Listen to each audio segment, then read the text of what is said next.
Usap-usapan pa rin sa social media ang mga placard ng mga kabataan na lumahok sa rally laban sa paglilibing kay dating Pangulong Marcos sa libingan ng mga bayani.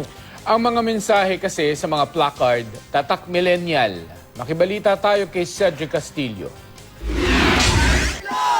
Marcos! Bungkalit! Ibalik Ilocos! Marcos! Bungkalit! Ibalik Ilocos! Hindi man naranasan ang anilay mapait na bahagi ng kasaysayan, aktibo namang nakikilahok ang millennials sa usapin ng martial law, human rights at historical revisionism.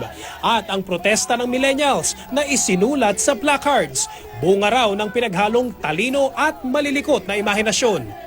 Hindi na nakapagtatakang ang kanilang tinaguriang witty placards agad nag-viral sa social media. Sino ba naman ang hindi mapupukaw sa mga linyang make some ingay to unbury the bangkay? Napantapat daw sa make busina para sa hustisya. Sina Mamshi at temperamental brats present din sa mga protesta. Ang ipinaglalaban, pwede rin palang fitness goals. Ang ralistang ito, magdadayet daw kapag nahukay na si Marcos. Ala Game of Thrones naman ang mensaheng ito. Sigurado namang makakarelate ang mga estudyante sa placard na ito. Take note, thesis lang ang nire-revise, hindi ang history. Pero ang isa, hindi baling bumagsak ang grades, wag lang daw ang bayan.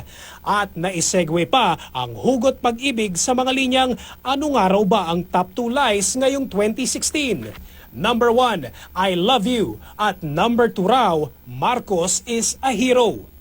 Ang nasa Christmas wishlist naman ng iba, hustisya. At mensahe ng mga nagprotesta, maingay din kami offline. Ang ingay ng mga placard na ito online, kasabay ng paghihintay sa magiging desisyon ng Korte Suprema sa ilang nakabinbin pa ring petisyong kontra sa paglibing kay Marcos sa libingan ng mga bayani. Una nang iginiit ng pamilya Marcos na naaayon sa batas ang ginawang paglibing. Pero ang mga kontra rito, hindi raw papipigil sa paglulunsad ng mga protesta gaya na lang ng nakakasa sa December 10. Cedric Castillo, GMA News.